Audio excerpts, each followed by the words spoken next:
नमस्ते। हम बिहारी पर बात कर रहे हैं और जैसा कि हम जानते हैं कि बिहारी रीति सिद्ध काव्यधारा के प्रतिनिधि कवि हैं। जब हम रीति सिद्ध काव्यधारा की बात करते हैं तो ये रीतिकाल की एक काव्यधारा है, 3 काव्यधाराओं में जो समावेशित है, जिसमें रीतिबद्ध काव्यधारा, रीति सिद्ध काव्यधारा और रीति मुक्त काव्यधारा। जब हम रीति सिद्ध काव्यधारा की बात करते हैं तो इस श्रेणी में वे आचार्य रखे गए, वे कवि रखे गए जो कि काव्यांग विषयक समूची जानकारी रखते थे, सिद्धहस्त थे, लेकिन उन्होंने उस जानकारी का प्रयोग लक्षण उदाहरण ग्रंथ लिखने में नहीं किया, वरन उस जानकारी से एक स्वतंत्र ग्रंथ का निर्माण किया, एक स्वतंत्र रचना का निर्माण किया जो कि लक्षण उदाहरण ग्रंथ नहीं थी। यदि इस दृष्टि से बिहारी को देखते हैं तो उनकी एकमात्र रचना सतसई, बिहारी सतसई, जो कि 700 दोहों का समूह है, उनको अमर कर देती है। बिहारी ने इसके अलावा कोई और पुस्तक नहीं लिखी, नहीं प्राप्त होती है। और जब हम बिहारी को देखते हैं तो उनके जीवन काल को देखते हैं तो जैसा कि हमें विदित है कि 1595 ईस्वी जो है वो इनका जन्म है और इन्हें जो जयपुर और जोधपुर के राजाओं से वृत्ति प्राप्त होती थी। इनके आश्रयदाता राजा रहे हैं, आश्रयदाता रहे हैं। और कहा जाता है कि बिहारी के दोहे इतने अचूक होते थे कि उन्हें एक एक दोहे पर एक एक अशर्फी मिला करती थी और जो व्यंजनात्मक सौंदर्य है वो उनके दोहों में बहुत अधिक झलकता था। साथ ही बहुत सारे अलंकारों का प्रयोग और कल्पना की समाहार शक्ति, भाषा की समास शक्ति, जो कि मुक्तक काव्य के गुण हैं, वो इनके प्रत्येक दोहे में दिखाई देते हैं। बिहारी सतसई के हर चरण में दिखाई देते हैं।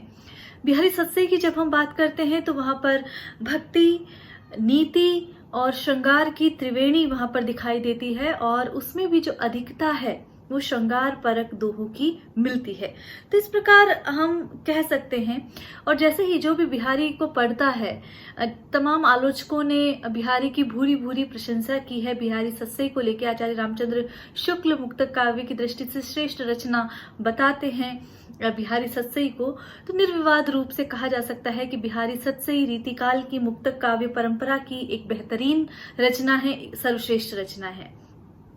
देखिए, रीति काल की जब हम बात करते हैं तो वहां मौलिकता का अभाव मिलता है और मौलिकता का अभाव लक्षण उदाहरण ग्रंथ की परंपरा को देखते हैं तो वहां मिलता है, काव्यालोचन की परंपरा देखते हैं तो वहां मिलता है, क्योंकि वहां उस समय नया कुछ अधिक नहीं लिखा गया, बल्कि संस्कृत के जो काव्यांग निरूपण जो ग्रंथ थे उन्हीं की टीकाएं ही ये जो ग्रंथ है वो अधिक कहे गए। रीतिबद्ध काव्य परंपरा में ये तमाम ग्रंथ समावेशित हैं, लेकिन रीति सिद्ध काव्य परंपरा में जहां पर कवि श्रृंगारिक वर्णन तो करता ही है लेकिन साथ भक्ति और नीति की भी बात करता है, तो वहां पर वो छूट ले लेता है और इस प्रकार वहां पर नवीन प्रयोग देखने को मिलते हैं। बिहारी की जो भाषा है ब्रजभाषा है, लेकिन वहां पर बुंदेली, अरबी फारसी के शब्द भी बहुतायत से देखने को मिलते हैं और जो लोक भाषा का जो रंग है वो भी बिहारी के दोहों में प्रतिबिंबित होता है। बिहारी सतसई की बात करते हैं तो हम जैसा कि कहते हैं कि भक्ति का रंग है, नीति का रंग है और श्रृंगार का रंग है। और जब वो बात करते हैं कि अजो तरियो ना ही रहियो, या वो कहते हैं कि जब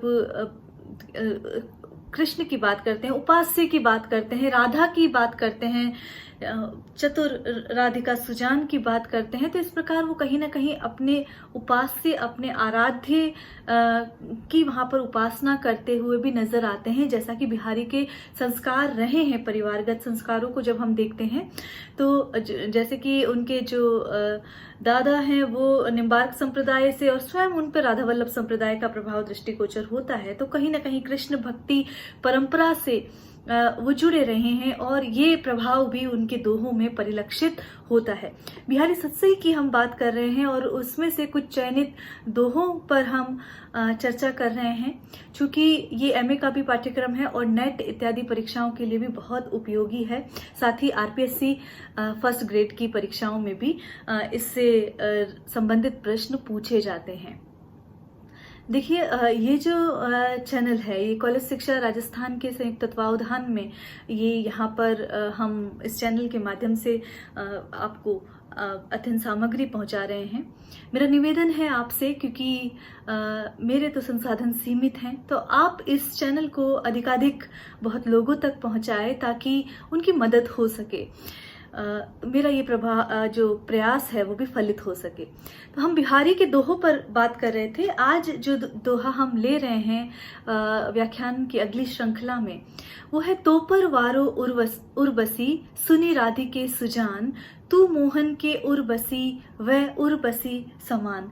तो यहाँ पर कोई जो सखी है वो अपनी नायिका जो राधा को जो देख रही है, तो राधा के सौंदर्य की जब वो बात कर रही हैं, तो राधा के सौंदर्य को सराहती हुई वो कहती हैं कि हे राधिका, तुम पर तो मैं जो स्वर्ग की अप्सरा है उर्वशी, उसको भी न्योछावर कर देती हूँ। है चतुर राधिका, तुम ये मेरी बात सुनो। तो यहाँ पर जो राधा के अप्रतिम सौंदर्य की बात की गई है और साथ ही उसकी तुलना जो की गई है वो उर्वशी जो स्वर्ग की अप्सरा है उसकी बात, उससे तुलना की गई है। देखिए ये जो पूरा दोहा है, तू मोहन की उर्वशी है उर्वशी समान, उर्वशी शब्द 3 बार आया है। तो ये उर्वशी शब्द में यहाँ पर जब हम देखते हैं तो यमक अलंकार का प्रयोग दिखाई देता है। और उर्वशी चूंकि यदि एक ही शब्द से अर्थ चिपके हुए रहे तो श्लेष अलंकार होता है, लेकिन एक जैसे ही जो शब्द हैं वो अलग अलग अर्थों में यहाँ पर यदि प्रयुक्त हुए हैं तो यमक अलंकार माना जाएगा।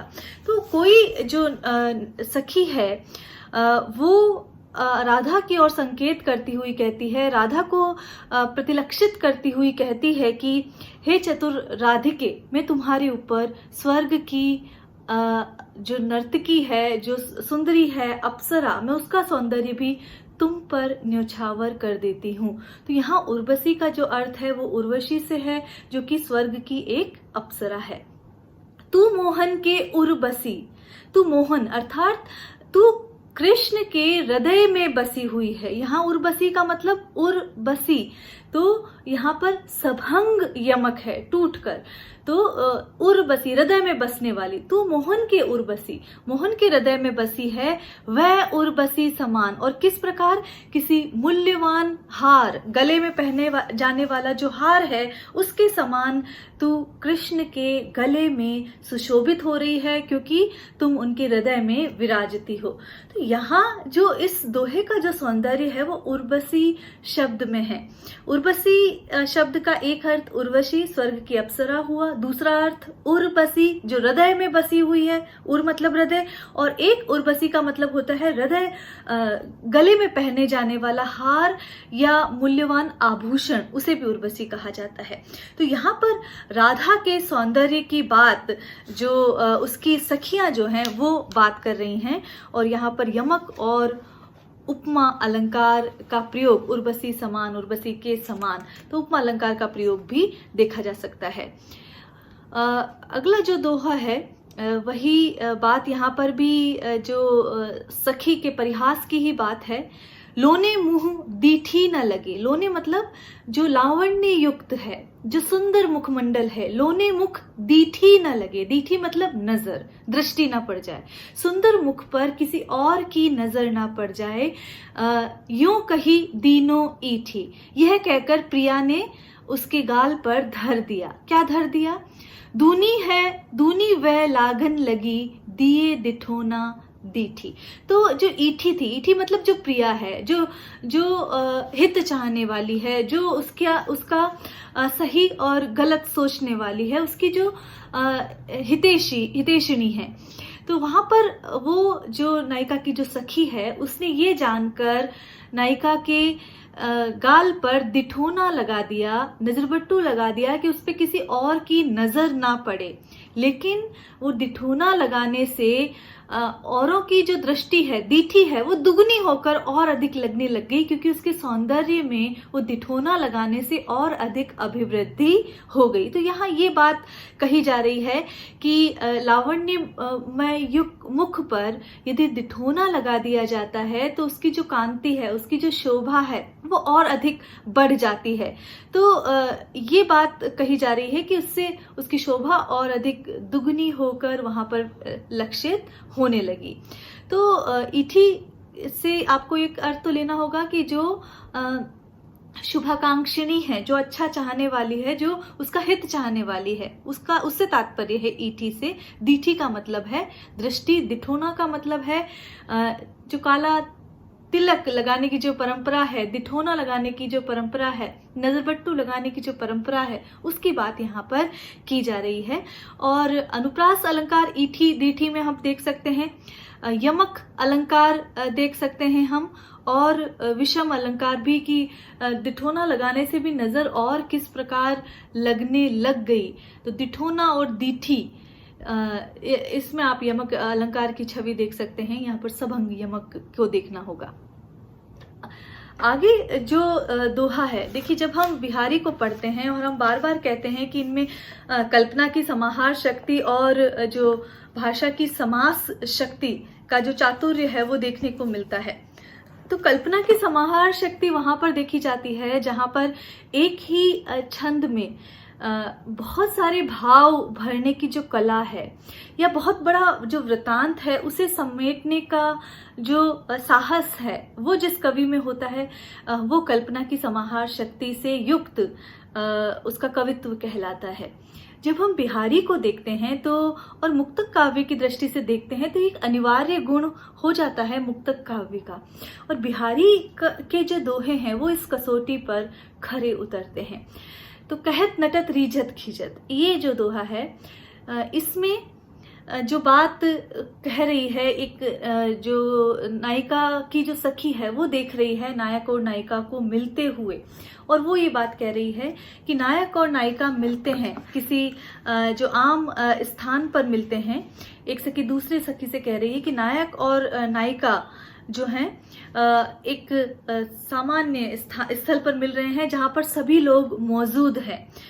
तो वो सब व्यक्तियों के सामने, सभी लोगों के सामने, सभी बड़ों के सामने, सभी अग्रजन जो हैं उनके सामने वो एक दूसरे से आंखों से बात कर रहे हैं। तो कहत का मतलब है वो आंखों से वार्तालाप कर रहे हैं, और आंखों ही आंखों में नायक उससे अभिसार के लिए अनुनय करता है, उससे मिलने के लिए अनुनय करता है, लेकिन नायिका नट जाती है, नटत मना कर देती है। तो कहता है, नायक कहता है, मिलने की बात कहता है, मिलन स्थल पर चलने की बात कहता है, अभिसार के लिए अनुनय करता है, लेकिन नायिका नट जाती है, नटत रीझत।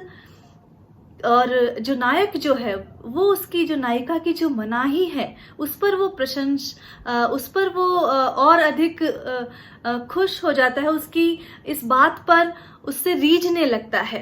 तो यहाँ पर ये बात कही जा रही है कि उसकी जो कला है, उसकी जो मनाही करने की जो कला है, उस पर ही, उसको देखकर भी नायक उस पर रीझ जाता है, उस पर मुग्ध हो जाता है। रीझने का तात्पर्य है मुग्ध हो जाना। खीजत, और जब वो मना कर देती है तो खीज होती है, वो परेशान हो जाता है, बेचैन होता है कि क्यों ये मुझे मना कर रही है, तो खीजत। तो इस प्रकार कहत नटत रीजत खीजत, इस प्रकार वो मिलते हैं, नेत्र उनके आपस में मिलते हैं, उनके हृदय खिलते हैं, खिलत लजियात, और जैसे ही उनके नेत्र मिलते हैं नायिका को लाज आने लगती है। तो ये पूरा वृतांत है। भरे भवन में करत है नैनन हूं सब बात। तो इस प्रकार वो भरे भवन में, जहां उनके बड़े लोग, उनके जो पिता माता और संबंधी सब मौजूद हैं, वहां पर वो नैनन हुई सब बात, आंखों ही आंखों में सारी बात कर लेते हैं। तो कहत नटत रीझत खींचत मिलत खिलत लजियात, ये पूरा एक वृत्तांत है कि किस प्रकार नायक और नायिका, नायक अनुनय विनय करता है, नायिका नट जाती है, नायक उसकी उस मनाही पर रीझता है, मुग्ध होता है, दोनों के नेत्र मिलते हैं, हृदय खिलते हैं, और दोनों लजा भी जाते हैं, नायिका लजा भी जाती है। तो इस प्रकार भरे भवन में सभी लोगों के बीच में, सभी बड़े सगे संबंधियों के बीच में, सभी लोगों के बीच में वो आपस में बात कर लेते हैं। तो उन्हें लज्जा का अनुभव क्यों होता है? जब वहां पर सब लोगों को देखते हैं तो उन्हें लज्जा का भी अनुभव होता है। तो ये जो दोहा है वो कल्पना की समाहार शक्ति का परिचायक दोहा है। यहाँ पर अनुप्रास अलंकार और दीपक अलंकार का प्रयोग देखा जा सकता है। तो ये दोहा कल्पना की समाहार शक्ति से प्रेरित दोहा कहा जा सकता है। यहाँ पर आगे जो दोहा है वो भी वियोग श्रृंगार की बात करता है।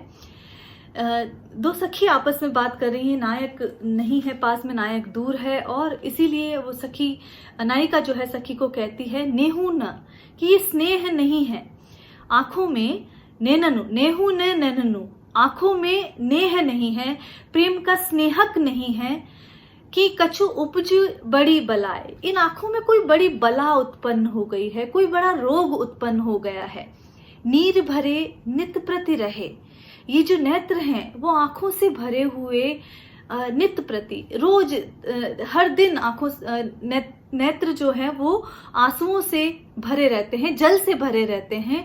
तऊ ना प्यास बुझाए, लेकिन फिर भी जो हृदय की प्यास है, जो तृषा है, जो तृषा क्या है, प्रिय को देखने की जो तृषा है, जो इच्छा है, जो लालसा है, वो प्यास जो है वो बुझ ही नहीं पाती है। तो यहाँ पर जल के होने पर भी प्यास का नहीं बुझना विशेषोक्ति अलंकार माना जाएगा। और साथ ही बलाई और बुझाई में जब हम देखते हैं ई वर्ण, तो अंत्यानुप्रास अलंकार की छटा यहाँ पर द्रष्टव्य है। देखिए, जब हम बात करते हैं आयुर्वेद की चिकित्सा की, पंचकर्म की चिकित्सा की, तो वहां पर तेल इत्यादि से चिकित्सा की जाती है। और यदि इस चिकित्सा में कुछ व्यतिक्रम पड़ जाता है, कुछ उलटफेर हो जाता है, तो कहा जाता है कि जो रोगी है उसको बहुत अधिक प्यास लगने लगती है। तो यही बात उससे सामने यहाँ पर बिहारी नायिका के नेत्रों से, नायिका की हृदय दशा से, नायिका की विरह दशा से यहाँ पर बिठाने का प्रयास कर रहे हैं। तो आयुर्वेद विषयक जो जानकारी है उसका प्रयोग भी इस दोहे में परिलक्षित हो रहा है। तो ये भी बिहारी का एक सुंदर दोहा है। आगे जो दोहा है वो भक्ति की बात करता है। बिहारी कहते हैं कि जगतु जनायो जिहि सकलु, कि जगत को जिसने अपने ज्ञान से, सारे जगत को जिसने अपने ज्ञान को, सारे जगत को जिसने ज्ञान का विषय बनाया है, सो हरि जान्यो नाहि, जो कि सारा संसार निर्मित करने वाले हैं, जो जिसने कि विभिन्न ज्ञान के उपादान बनाए हैं, उस ईश्वर को ही मैं जान नहीं पाया। जो आँखिन सब देखिए आँखी न देखी जाही। और ये उस तरह की बात है जैसे कि आंखों से सब कुछ देखा तो जा सकता है, जो भी चराचर जगत है वो देखा तो जा सकता है, लेकिन उन आंखों को आंखें ही स्वयं नहीं देख सकती। तो उसी प्रकार जो ईश्वर घट घट व्यापी है, जो ईश्वर कण कण में समावेशित है, जिसने ज्ञान के नाना उपादानों से इस सृष्टि के कण कण को सराबोर किया है, समूचे विश्व को सराबोर किया है, उसी ईश्वर को मैं आज तक नहीं जान पाया। तो ये बात यहाँ पर कहा जा रहा है कि जो संपूर्ण संसार है वो ब्रह्म का विवर्त है, ब्रह्म का प्रतिबिंब है, और वही ब्रह्म यहाँ पर हर एक चीज के रूप में, वस्तु के रूप में उत्पन्न होता है और नष्ट भी होता है, लेकिन उसे ही मैं जान नहीं पाया। तो ये बात यहाँ पर बिहारी कह रहे हैं। तो अनुप्रास और विरोधाभास अलंकार यहाँ पर देखा जा सकता है। जो आँखिन सब देखिए आँखी न देखी जाए, तो ये जो बात है वो विरोधाभास अलंकार में आई है। भक्ति का ये दोहा है।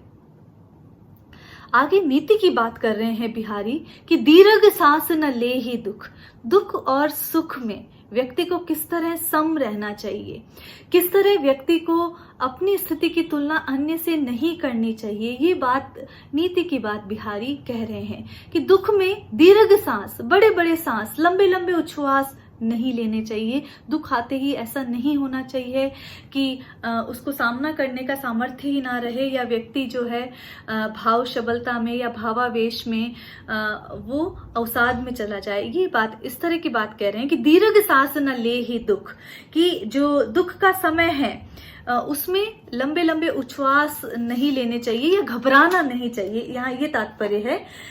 और सुख साई ही न भूली, और सुख आने पर व्यक्ति क्या करता है, वो उसमें अहंकार आ जाता है और ईश्वर को भूल जाता है और अपने आप को सर्वोपरि समझने लगता है। तो वही बात है कि सुख साई ही न भूली, कि सुख आने पर उस ईश्वर को नहीं भूलना है। दई दई क्यों करतु है, दई दई, हर एक बात पर क्यों हमेशा देव देव पुकारते हो, दई दई क्यों करते, देव देव क्यों पुकारते हो।